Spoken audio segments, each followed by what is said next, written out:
오병이어 기적 속에 담긴 제자도의 사명. 우리가 성경에서 가장 잘 알고 가장 사랑하는 기적 이야기 중 하나는 바로 오병이어 기적일 것입니다. 이 기적은 단순히 예수님의 놀라운 능력을 보여주는 사건을 넘어 하나님의 공급하심에 대한 깊은 진리와 더불어 예수 그리스도의 제자들이 감당해야 할 핵심 사명을 가르쳐 줍니다. 오늘 우리가 묵상할 말씀은 오병이어 기사입니다. 특히 이 본문은 예수님께서 제자들에게 주신 명령, 너희가 먹을 것을 주라는 말씀 속에 담긴 영적인 의미를 집중적으로 조명합니다. 이 말씀을 통해 우리는 제자로서 마주하는 한계와 부족함에도 불구하고 어떻게 하나님의 능력과 사랑을 세상에 흘려보내는 통로가 될 수 있는지 깊이 있게 나누고자 합니다. 이 메시지가 여러분의 삶을 하나님의 공급을 경험하는 통로로 변화시키는 귀한 계기가 되기를 축복합니다. 오병이어 기적이 일어나기 직전 제자들은 자신들이 감당해야 할 사역의 현실을 마주합니다. 이 현실 인식은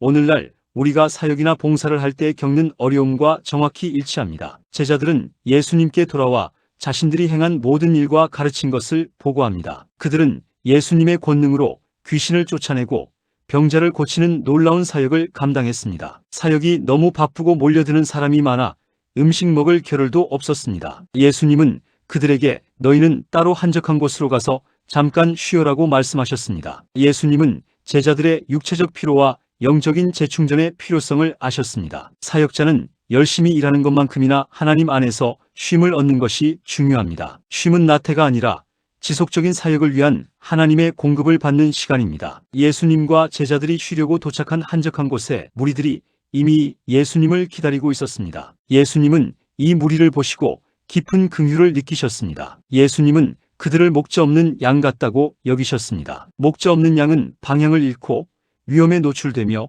배고픔에 지친 상태를 의미합니다. 이는 그들의 육체적인 필요뿐만 아니라 영적인 갈급함을 상징합니다. 예수님은 자신의 쉼을 희생하시고 그들을 가르치기 시작하셨습니다. 육체적인 필요보다 영적인 필요가 더 시급했기 때문입니다. 참된 제자도는 자신의 쉼과 필요보다 타인의 절실한 필요에 먼저 응답하는 예수님의 긍휼을 배우는 것입니다. 시간이 흘러 저녁이 되자 제자들은 현실적인 문제에 직면합니다. 그들의 해결책은 사람들에게 해산할 것을 명하라는 것이었습니다. 여기는 빈들이요 때도 저물어 가니라는 제자들의 말은 지극히 현실적이고 합리적인 판단이었습니다. 주변에는 음식을 살 곳도 없고 5,000명 이상의 사람들을 먹일 돈도 없었습니다. 제자들의 해결책은 책임을 회피하고 무리를 집으로 돌려보내는 것이었습니다. 이는 우리의 능력과 자원, 상황을 기준으로 했을 때 할 수 없다는 인간적인 한계를 명확히 보여줍니다. 영적 교훈 제자들의 현실 인식은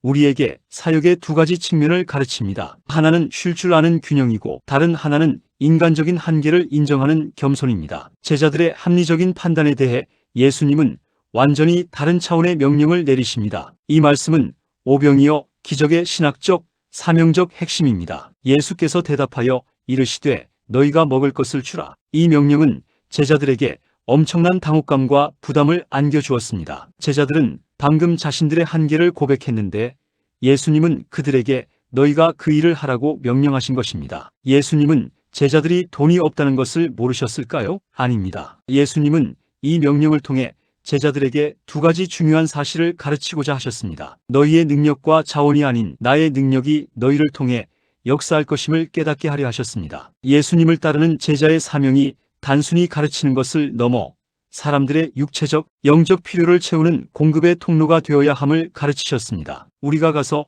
200데나리온의 떡을 사다 먹이라는 말씀이십니까? 제자들은 예수님의 명령을 물질적인 명령으로 해석했습니다. 우리가 가서 200데나리온의 떡을 사다 먹이라는 말씀이십니까? 200데나리온은 성인 노동자의 200일치 일당에 해당하는 거금으로 제자들의 전 재산으로는 감당할 수 없는 금액이었습니다. 제자들의 질문은 그들의 신앙이 여전히 인간적인 계산과 능력의 틀 안에 갇혀 있음을 보여줍니다. 그들은 기적을 경험했음에도 불구하고 여전히 돈으로 문제를 해결하려 했습니다. 우리 역시 너희가 먹을 것을 주라는 주님의 명령을 들을 때 나는 능력이 부족하다, 나에게는 재정이 없다며 인간적인 계산으로 주님의 사명을 거부하지 않는지 돌아보아야 합니다. 예수님은 제자들의 반문에 대신 너희에게 떡 몇 개가 있느냐 가서 보라고 명령하셨습니다. 제자들은 조사를 통해 떡 5개와 물고기 2마리를 찾아냅니다. 이는 한 소년이 가진 지극히 작은 물질이었습니다. 예수님은 없음이 아니라 있음에 집중하셨습니다. 사역은 없는 것을 찾아 좌절하는 것이 아니라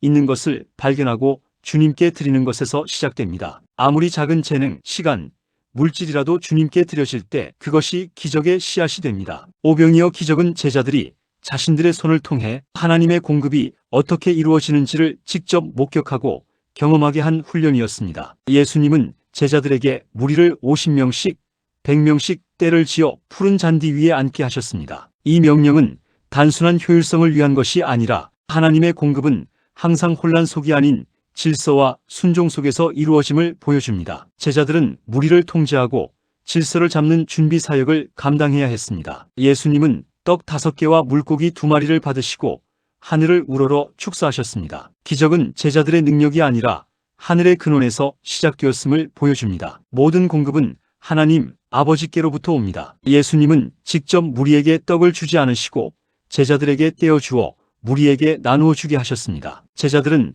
비로소 자신들이 하나님의 공급을 세상에 전달하는 통로임을 깨닫게 됩니다. 모든 사람이 배불리 먹었고 남은 떡 조각과 물고기를 12바구니에 가득 거두었습니다. 이 기적은 하나님의 공급은 부족함이 없으며 인간의 한계를 초월하여 풍성하다는 것을 증명합니다. 12바구니는 12제자 수와 일치하는데 이는 사역의 책임자들 각자에게 하나님의 공급이 차고 넘쳤음을 상징적으로 보여줍니다. 먹은 사람은 남자만 5,000명이었습니다. 이는 하나님이 사역을 통해 이루시는 역사가 객관적이고 분명한 사실임을 확증합니다. 사랑하는 예수의 제자 시청자 여러분, 예수님의 너희가 먹을 것을 주라는 명령은 오늘날 우리에게도 여전히 유효한 제자도의 핵심 사명입니다. 자신의 한계를 인정하십시오. 우리에게는 5,000명을 먹일 200데나리온이 없습니다. 그러나 그 한계를 인정할 때 비로소 우리는 하늘의 근원을 바라보게 됩니다. 아무리 작고 초라해 보이는 떡 5개와 물고기 2마리라도